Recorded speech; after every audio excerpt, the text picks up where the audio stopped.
Let's go back to epilepsy, where before that was even a word, you were occupied by the devil. Did you do something bad? Or, well, you knew it was not everyone knew you were not in control of it, but today, no one is saying, did you have the free will to not have an epileptic seizure? Of course not. Do you have the free will to not be depressed? The person who's ready to jump off the bridge, in that instant, do they have the free will to not jump off the bridge?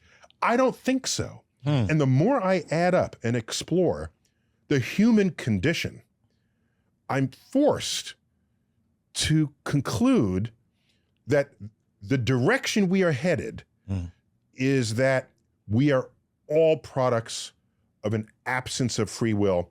And as a result, society needs more compassion for people who do not otherwise fit in.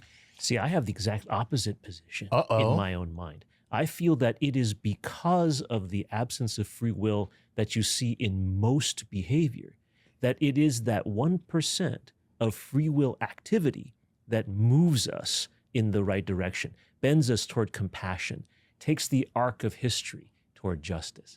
But but going back to what Neil just said, there are people who actually suffer from personality disorders, that suffer from brain disorders, where they can't do what you just said. They can't express compassion. They can't move towards the... There was a day when no one even thought to analyze it that way as a brain disorder. Yeah, you were just an a-hole. Yeah, exactly. That was it. Now, if they can't, you can. You can show that person compassion or understanding. And therefore, free will as an entity exists. Charles, you're drawing a line even that I have seen be in constant motion over the decades and over the centuries. That line that you're saying, they don't have free will, but I do. I don't know that I can... See, I have free will over some things and not over others. Someone can see me and say, that person needs help in this way and has the free will to help me.